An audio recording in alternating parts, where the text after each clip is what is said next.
Luego de una serie de secuelas como lo fueron Los Increíbles 2 o Toy Story 4, Pixar vuelve a renovar su repertorio con una historia totalmente original. Así empieza Pixar este año, y es por eso que en esta Cinefilia Geek vamos a relatar un poco de lo que fue Onward.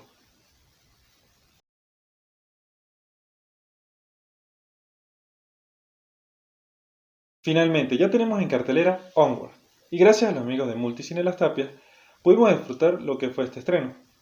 Para debatir un poco sobre esta película vamos a ir desde las generalidades un poco que ya conocíamos previamente con los trailers, entrando en detalles un poco más específicos. Tranquilos que si llego a empezar a hablar sobre algún spoiler va a haber una previa notificación para que no se pierdan nada, ningún detalle.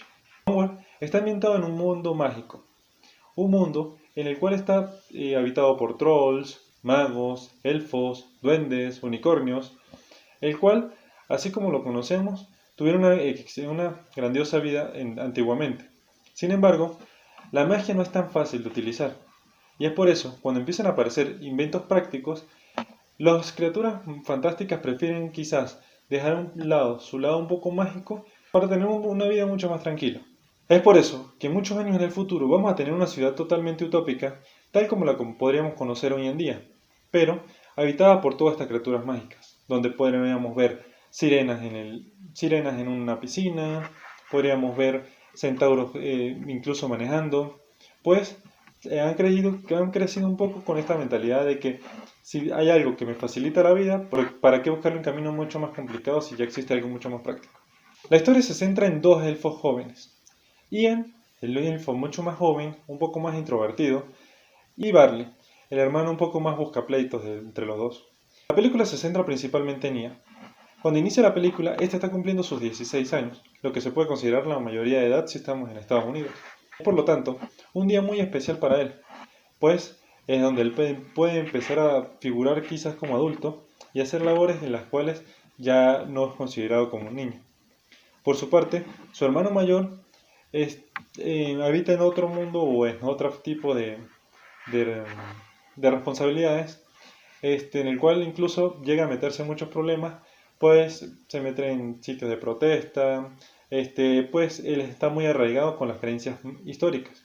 Él considera, eh, por, él considera por muchas razones que lo que fueron nuestros antepasados debían ser honrados y por eso, bueno, dice que reliquias históricas no deberían ser demolidas, todo avivado un poco por los juegos de rol a los que él está acostumbrado a jugar y que hacen que su vida, como tal, esté centrada como en todo este mundo de fantasía. No fantasía como tal, pero sí en este mundo de lo que eran sus antepasados.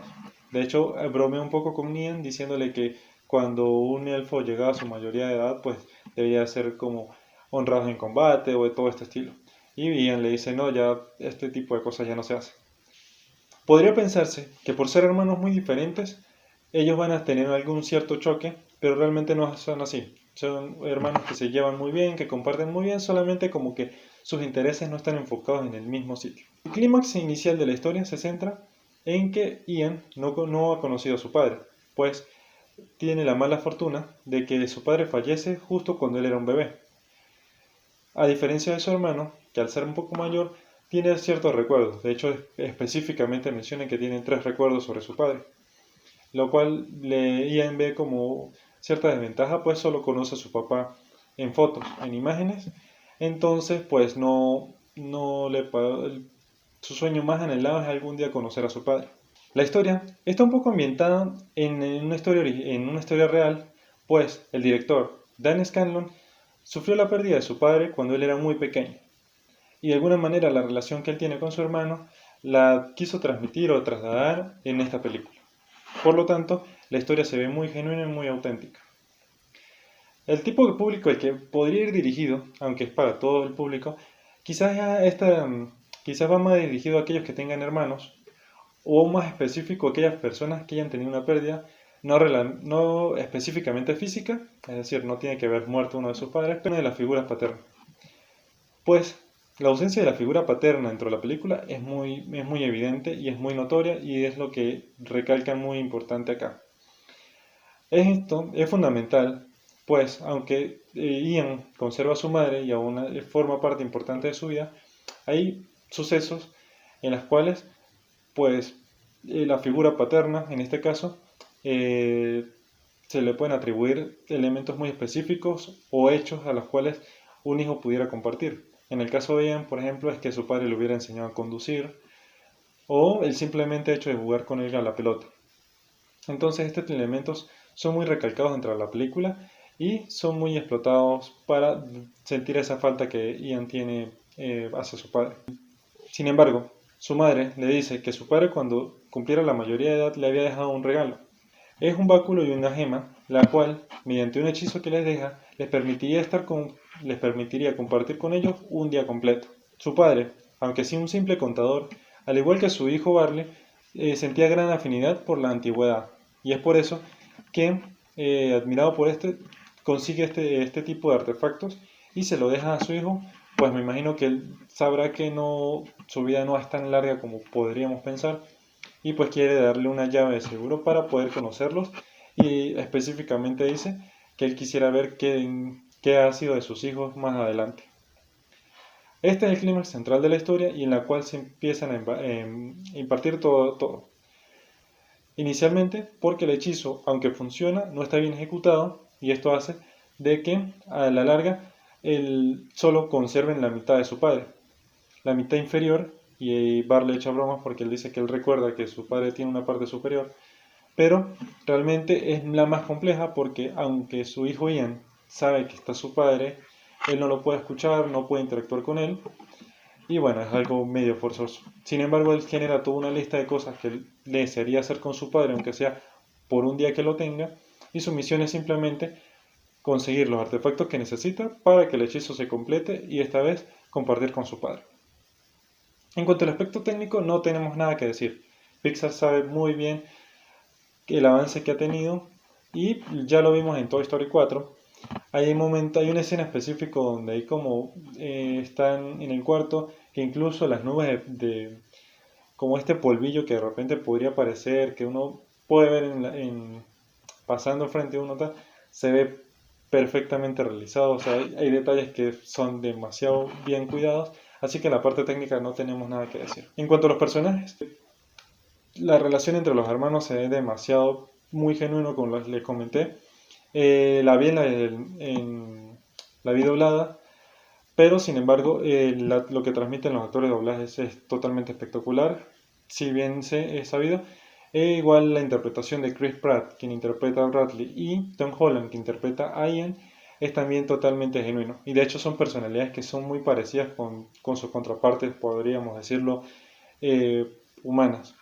Fácilmente podrías ver a Chris Pratt y a Tom Holland si logras enfocarlos un poco. Entrando un poco más en spoiler, eh, hay, hay dos películas que luego de disfrutar de Onward, era imposible no relacionar, o por lo menos hay cierto bagaje. Así que si no quieres perderte nada, podrías saltarte un poco hasta el final, específicamente dejaré el tiempo, pues quizás puedes condicionarte un poco a que la película va a ser como esa, la cual no tiene nada que ver, solamente los mensajes que te intentan dar me recuerdan un poco. El primero me recuerda mucho fue Wall-E. En este caso nos vuelven a intentar recordar como, mira, no hay que de repente, por ser cosas muy prácticas, dejar la esencia que eres tú. En este caso en las criaturas mágicas. Up era esta parte de que quizás la tecnología te ayudaba mucho al punto de que ya dependías totalmente de ella. En este caso, pues las criaturas mágicas incluso mismos dicen, por ejemplo, ¿para qué volamos si hay transporte? ¿Para qué corremos si hay carros? ¿Para qué es necesario un hechizo para encender un fuego si tenemos una estufa? Entonces quizás es volvernos a recordar que no todo lo práctico es tan bueno. O sea, no deberíamos depender tanto de lo práctico. Pues hay algo en la esencia propia, la cual es fundamental y es un poco esta búsqueda que hacen los personajes porque necesitan tener algo auténtico que los ayude. La segunda película, a la cual sentí que había una referencia o cierta similitud con el mensaje que finaliza la película, es Cars. No quisiera entrar tan a fondo porque esto realmente es una zona roja, muy roja de spoiler, y quizás pues sí vaya a dañar un poco la experiencia, pero es quizás en este caso podríamos hacer muy similar lo que es, podríamos asociar un poco lo que es Ian con el Rayo McQueen. Entonces, bueno, tiene sus tintes y se podría parecer a esta. Sin embargo, en el caso personal, yo el mensaje que cuando vi la película de Cars no fue tan impactante o tan fuerte o tan humano, si lo podríamos decir, como lo pasa en esta película, que realmente entiendes un poco lo que hace Ian y bueno, entiendes un poco el por qué lo hace y da este paso al aprendizaje que tiene el personaje. Sabiendo que Chris Pratt y Tom Holland están en las voces originales de la película, era inevitable no buscar alguna asociación con el universo cinematográfico de Marvel. Y hay dos fundamentales, y por eso lo pongo entre los spoilers, porque pueden o no sé funcionar como spoiler, vamos a ponerlo por si acaso. El primero es la relación que tiene uno de los personajes con un cassette, sí, con un cassette, el cual conserva y tiene un gran valor sentimental para él, que ambas referencias tienen alguna relación con Star-Lord, entonces me pareció muy jocoso porque ya considerando que Chris Pratt está ahí, entonces esta relación que tiene con el cassette es muy similar a la relación que tiene Star-Lord en Guardianes de la Galaxia Volumen 1, y el segundo, que también es mucho más arraigado con Star-Lord, lo asociamos totalmente con Barley, y que es el personaje que interpreta Chris Pratt, y es la relación que él tiene con su padre dentro de esta película, es muy similar a la que él pudo tener con su madre en Guardianes de la Galaxia Volumen 1. Para que entiendan un poco más la referencia tienen que ver la película, pero me pareció interesante de alguna manera que o sea, que existiera como esta conexión tanto en ambas situaciones con el mismo actor, con el mismo actor.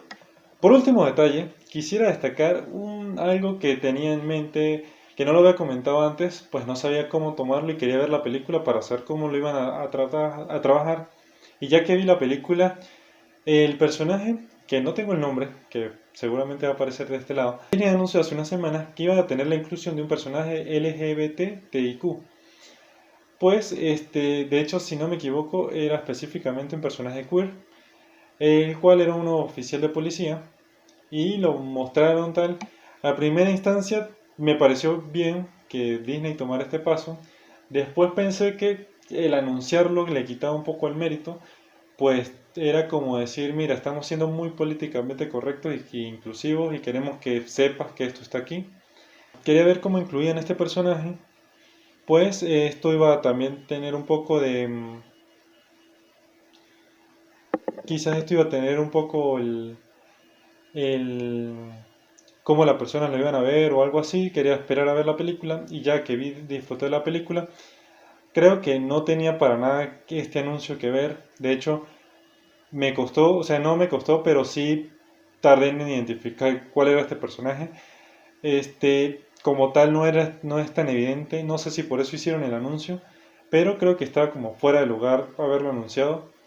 Creo que en este caso DreamWorks le ganó un poco cuando en Shrek presentaron a la hermanastra más fea, que era un personaje entre travesti, transgénero o transexual, y que no lo anunciaron con trompetas y que simplemente tú te llevas el impacto cuando veías la película y decías, ah, ok, creo que entiendo qué está sucediendo. En cambio, en este caso, pues no, quizás algunos lo puedan ver más evidente o no, yo personalmente no me di cuenta, sino prácticamente ya cuando estaba finalizando la escena, fue porque Disney, como les digo, mostró esta imagen que están viendo, y pues ya teníamos como estábamos predispuestos, pero realmente si no sabes que este personaje es parte o es parte de un colectivo, pues no te vas a dar cuenta, y creo que incluirlo dentro de un diseño de personajes donde los personajes son criaturas míticas o criaturas no humanas, pues hace también que se pierda un poco porque principalmente lo que yo vi, creo que si no me equivoco es un ogro, era eso, un ogro, pero más nada, o sea, para que entiendas que forma parte de un colectivo, creo que faltaron elementos más evidentes, entonces no sé qué tan acertado fue O sea, siempre va a ser acertado que sea inclusivo, pero no sé qué tan acertado fuera que lo incluyeran en esta versión o que lo anunciaran tanto cuando realmente dentro de la historia siento que no afecta en nada saber si el personaje forma parte o no del colectivo. Que esto ya es de una opinión muy personal, entonces bueno, lo comento por acá por si acaso alguna vez viste el anuncio y tenía alguna intención de que comentara al respecto. Onward nos ha demostrado que Pixar no ha perdido su toque. Realmente las historias de la casa productora aún mantienen esa carga de emociones tan amplio como lo veníamos conociendo. Luego de varias secuelas, Onward nos ha demostrado que Pixar aún puede tener grandes proyectos por desarrollar. Y Soul, que es el proyecto que viene en junio, no creo que tampoco nos decepcione. Quizás está bien que Pixar vuelva un poco a soltarse y quizás no aferrarse tanto a personajes que ya tenían, como fueron Los Increíbles o Toy Story, sino que empiece nuevamente a indagar sobre historias nuevas. Esto a todos se los vamos a agradecer y a todos los que están pensando si ver o no la película, vayan, véanla, no se van a arrepentir, van a llevarse una grata experiencia. No sabré cómo calificar, por los momentos no sé si vaya a calificar las reviews que haga, pero dejo que ustedes mismos vayan a ver la película y la califiquen ustedes mismos. Y si ya la vieron, coméntenme qué les pareció, qué les agregaría, algo que no haya comentado que quizás era importante. Y bueno, pues de esta manera terminamos esta Cinefilia Geek. Este, compartan compartan esta review para que bueno, sus amigos puedan enterarse un poco de qué fue Onward. Y bueno, activen las notificaciones porque en todo esto de la luz es un poco complicado sincronizar que se publique tanto en YouTube como en Instagram las notificaciones. Entonces, activen las notificaciones para que les llegue más rápida la información de que el video se ha subido. Coméntenme qué les pareció, qué esperan de Soul y qué fue su favorito aquí en Onward. Y bueno, hasta los momentos, que la fuerza los acompañe.